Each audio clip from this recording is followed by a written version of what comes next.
Assalamu alaikum 5 class, open your books, the science factor, unit number 2, the animal world. Ji students, in our last lecture we have discussed about classification and why do we need classification. जी हमने classification के बारे में पढ़ा और हमने देखा कि हमें classification की क्यों ज़रूरत होती है. classification क्या थी? grouping animals की, things की grouping को हम क्या कहते हैं? classification कहते हैं. उनके physical features की बेस पे, यानी ज़ाहिरी तौर पे वो किस तरीके से नज़र आ रहे हैं, उनमें क्या physical features हैं, उनकी बेस पे हम organisms को जब ग्रुप्स में या क्लासेस में डिवाइड करते हैं तो वो प्रोसेस क्या होता है? क्लासिफिकेशन. और हमें इसकी ज़रूरत क्यों है? क्योंकि क्लासिफिकेशन की बेस पे हम ऑर्गेनिज़म्स को जब हमने सॉर्ट आउट करना होता है, उनके बारे में स्टडी करनी होती है, तो हमें ईजी हो जाता है. हम चीज़ों को भी क्लासिफाई कर लेते हैं, नहीं एक जैसी चीज़ों को एक कैबिनेट में रख देते हैं, एक फिर दूसरी करैक्टरिस्टिक्स की बेस पे दूसरी चीज़ों को जो है वो एक कैबिनेट में. इस तरीके से हमें जब कोई चीज़ चाहिए होती है हम उनको इजीली सॉर्ट आउट कर सकते हैं. Okay students, now come to page number 20. और second topic is the animal kingdom. जानवरों के बारे में की जो है उस सल्तनत के बारे में पढ़ेंगे कि एनिमल किंगडम की डिवीजन हमने देखी थी. कल हमने 2 ग्रुप्स में देखी थी. कौन कौन सी? Vertebrates and invertebrates. वर्टिब्रेट्स कौन से थे? हम एनिमल्स, वर्टिब्रेट्स वो एनिमल थे जिनमें रीढ़ की हड्डी, बैकबोन मौजूद होती है. और इनवर्टिब्रेट्स कौन से होते हैं? जिनमें बैकबोन मौजूद नहीं होती. फिर वर्टिब्रेट्स को डिफरेंट क्लासेस में डिवाइड किया गया. कितनी क्लासेस में वर्टिब्रेट्स को डिवाइड किया? 5 क्लासेस में. कौन सी? Birds, fish, amphibians, reptiles, mammals. Birds, fish, amphibians, reptiles, mammals. फिर आगे इनवर्टिब्रेट्स आ गए. इनवर्टिब्रेट्स को 6 क्लासेस में डिवाइड किया.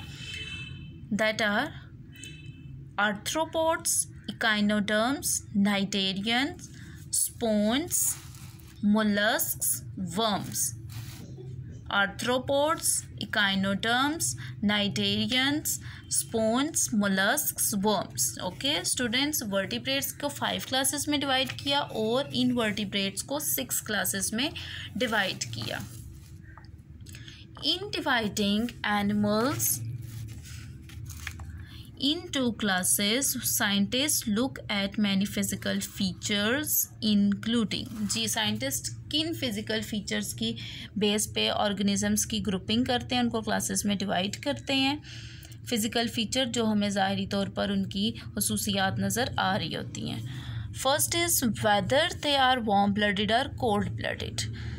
जी वार्म ब्लडेड और cold blooded. Warm blooded animal students वो होते हैं जो अपनी बॉडी का टेम्परेचर मेंटेन रख सकते हैं. जैसे हम ह्यूमंस हैं, हम अपनी बॉडी का टेम्परेचर मेंटेन रख सकते हैं. ठीक है, हम लोग सख्त सर्दी में भी सर्वाइव करते हैं और सख्त गर्मी में भी हम लोग सर्वाइव कर सकते हैं. क्यों? हमारी बॉडी का मेटाबॉलिज्म जो है वो इस तरीके से है कि हमें एनर्जी जो है वो प्रोवाइड होती रहती है दोनों कामों के लिए. ओके. और जो कोल्ड ब्लडेड हैं, कोल्ड ब्लडेड क्या करते हैं? कोल्ड ब्लडेड अपनी बॉडी का टेम्परेचर मेंटेन नहीं रख सकते, तो वो क्या करते हैं, उनमें ये खसूसियत होती है, वो हाइबरनेट कर जाते हैं. यानी अगर सख्त सर्दी आ गई या ज़्यादा सर्दी है तो वो क्या करते हैं? हाइबरनेट कर जाते हैं, नहीं कीचड़ वगैरह में सो जाते हैं. यानी लॉन्ग टर्म स्लीपनेस उसको कहते हैं, लंबी नींद कहते हैं. तो जब सर्दियां ख़त्म होती हैं तो वो उस नींद से जाग जाते हैं, वो हाइबरनेट कर जाते हैं. ओके. सेकंड है जी how they give birth to their young. यानी उनकी बेबीज़ की प्रोडक्शन का बता रहे हैं कि वो किस तरीके से बेबीज़ देते हैं. क्या वो अंडे देकर बेबीज़ देते हैं या उनकी डायरेक्ट बर्थ करते हैं. Third, whether they live on land और इन रिवर वाटर.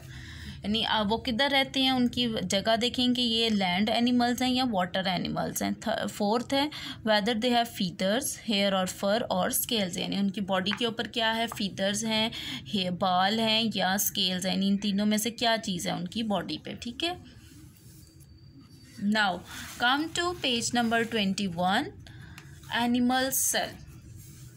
स्टूडेंट्स, सेल्स जो है वो हमारी बॉडी के बेसिक यूनिट है. सेल्स मिलकर ही हमारी पूरी बॉडी को जो है वो बनाते हैं. और सेल में, एक सेल में जो है वो सारी इंफॉर्मेशन मौजूद होती है जो एनिमल या ऑर्गेनिज्म को सर्वाइव करने के लिए चाहिए होती है. हमारी बॉडी में भी काफ़ी सारे सेल्स हैं जो डिफरेंट टास्क जो हैं वो परफॉर्म कर रहे होते हैं. All living things are made of cells. Cells hold all of the equipments and information necessary to keep an organism alive. Each type of cell performs a different function. जी हर जो cell है उसके मुख्तलिफ काम होते हैं. ये नहीं है कि सारे सेल्स जो हैं वो एक ही काम करें. नो, डिफरेंट सेल्स को जो है वो डिफरेंट कामों के लिए हायर किया गया होता है. There are nerve cells in your brain that receive messages and others that send messages. There are blood cells that carry oxygen around the body and others that protect the body against diseases. जी अब उन्होंने blood cells और nerve cells की example दी है कि nerve cells जो हैं वो हमारे ब्रेन में मौजूद होते हैं, दिमाग में मौजूद होते हैं और ये क्या काम करते हैं, ये हमारी बॉडी में जो ब्रेन से मैसेजेस लेते हैं और हमारी बॉडी ऑर्गन्स तक पहुंचाते हैं और बाकी बॉडी ऑर्गन से मैसेज लेते हैं और ब्रेन तक पहुंचाते हैं. ये नर्व सेल्स का काम होता है. फिर ब्लड सेल्स आ गए. ब्लड सेल्स जो हैं वो नाम से ही पता चलता है कि ये क्या काम करते हैं, हमारी बॉडी में ऑक्सीजन ब्लड जो है वो सप्लाई करते हैं. इसके अलावा बाकी सेल्स भी मौजूद हैं हमारी बॉडी में जो हमें मुख्तलिफ बीमारियों के अगेंस्ट इम्यूनिटी हमारे अंदर पैदा करते हैं, हमें बीमारियों से बचाते हैं. तो here is a diagram of an animal cell. First boundary हम देखेंगे कि इसकी जो आउटर बाउंड्री है, ठीक है, उसे हम क्या बोलेंगे, सेल मेम्ब्रेन. आउटर बाउंड्री को क्या बोलेंगे, सेल मेम्ब्रेन. फिर आगे हम सेल के अंदर एक लिक्विड, ठीक है, गाढ़ा सा मिक्सचर होगा लिक्विड सा, उसको हम क्या बोलेंगे, साइटोप्लाज्म. उसको हम क्या बोलेंगे, साइटोप्लाज्म बोलेंगे. अब उस साइटोप्लाज्म के अंदर ये बाकी जो ऑर्गेनेल्स हैं ये मौजूद होते हैं. अब आ गया वैक्यूल. साइटोप्लाज्म के अंदर क्या हो गया, वैक्यूल. वैक्यूल क्या क्या काम होता है, ये सेल के लिए जो फूड वाटर वगैरह जो होते हैं उस चीज़ों को अपने अंदर स्टोर करते हैं ताकि जब ज़रूरत हो तो वो यहाँ से सेल जो है वो ले ले. Then nucleus. न्यूक्लियस है इसी, ये न्यूक्लियस जिस तरीके से आपका दिमाग, ठीक है, हमारा जो दिमाग है ये कंट्रोल सेंटर है. नहीं, हमारी बॉडी के जितने भी काम है वो कौन कंट्रोल करता है, दिमाग कंट्रोल करता है, ब्रेन. तो सेल का जो ब्रेन है वो कौन है, न्यूक्लियस है. ठीक है, न्यूक्लियस सेल के अंदर होने वाले तमाम कामों को कंट्रोल करता है. क्लियर. और उसके अलावा ये बाकी जो ऑर्गेनेल्स हैं, माइटोकॉन्ड्रिया, गोल्जी बॉडीज़, क्लोरोप्लास्ट वगैरह, ये सारे जो हैं कि इसमें फ्लोट कर रहे होते हैं, साइटोप्लाज्म के अंदर तैर रहे होते हैं. ओके जी. The main parts of the cell are the nucleus, cytoplasm, membrane, cell membrane and vacuole. जी मेन पार्ट्स हैं. If someone asks you tell me the main names of main parts of animal cell, so you can answer that there are 4 main parts of animal cell, that are cell membrane, cytoplasm, nucleus and vacuole. First now the nucleus is the control center of the cell. The nucleus also controls the cell's growth and reproduction. जी मैंने अभी आपको बताया कि nucleus जो है वो cell का control centre है. इन सेल में होने वाली तमाम एक्टिविटीज़ जो है वो कौन कंट्रोल करता है, न्यूक्लियस कंट्रोल करता है. सेल में रिप्रोडक्शन और सेल की जो ग्रोथ है ये सब कुछ इसी ने ही कंट्रोल करना होता है. Now come to next part, cytoplasm. Cytoplasm क्या काम करता है, this cytoplasm helps to move materials around the cell and also dissolves waste. अब साइटोप्लाज्म का मैंने आपको बताया कि ये लिक्विड होता है, वाटर की तरह बहुत ज़्यादा थिक सा होता है, गाढ़ा सा महलूल होता है. इसका क्या काम होता है, ज़ाहिर तैर रही होती हैं चीज़ें, तो जो चीज़ें हैं वो ये फ्लोट करवाता है एक जगह से दूसरी जगह. ठीक है, और उसके अलावा जो है वेस्ट जो मटेरियल होता है उसको अपने अंदर डिज़ोल्व कर लेता है. Then vacuole is a space in the cytoplasm containing air, liquid or food. vacuole क्या काम करता है, फूड को स्टोर करता है.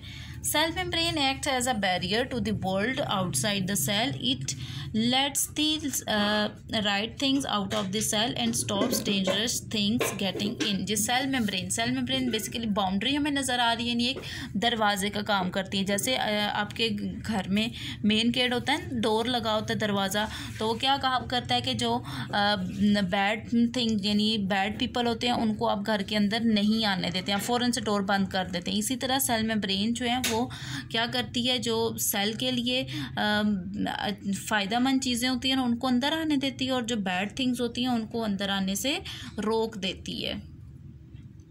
The smaller parts within a cell are called organelles, और जो बाकी जो छोटे छोटे पार्ट्स हैं उनको हम सेल के अंदर जो छोटे छोटे पार्ट्स हैं उनको क्या कहते हैं, ऑर्गेनेल्स। ओके स्टूडेंट्स, आज हमने क्या देखा, एनिमल किंगडम के बारे में पढ़ा। उसकी दो देखी ग्रुप्स के name, vertebrates and invertebrates. Vertebrates 5 classes में डिवाइड हुआ और इनवर्टिब्रेट्स 6 क्लासेस में। और उसके अलावा हमने 4 फिजिकल फीचर्स देखे कि उनका बॉडी टेम्परेचर, वार्म ब्लडेड और कोल्ड ब्लडेड, इनका हमने देखा। फिर उसके बाद उनकी बर्थ का बताया। थर्ड फीचर उनके हैबिटेट, यानी वो किधर रहते हैं, वाटर में या लैंड में। फिर उनकी बॉडी के ऊपर क्या होता है, फीदर्स होते हैं, हेयर्स होते हैं या स्केल्स होते हैं। देन हमने देखा एनिमल सेल। एनिमल के सेल के 4 मेन पार्ट्स देखे, cytoplasm, cell membrane, nucleus and vacuole. फिर हमने इनके फंक्शंस देखे कि कौन सा जो पार्ट है वो क्या फंक्शन प्ले करता है एनिमल सेल में। Clear students, now you will have to note your diary. Unit number 2, the animal cell, page number 20 and 21 to read. Page number 20 and 21 to read. Okay students, take care and Allah Hafiz.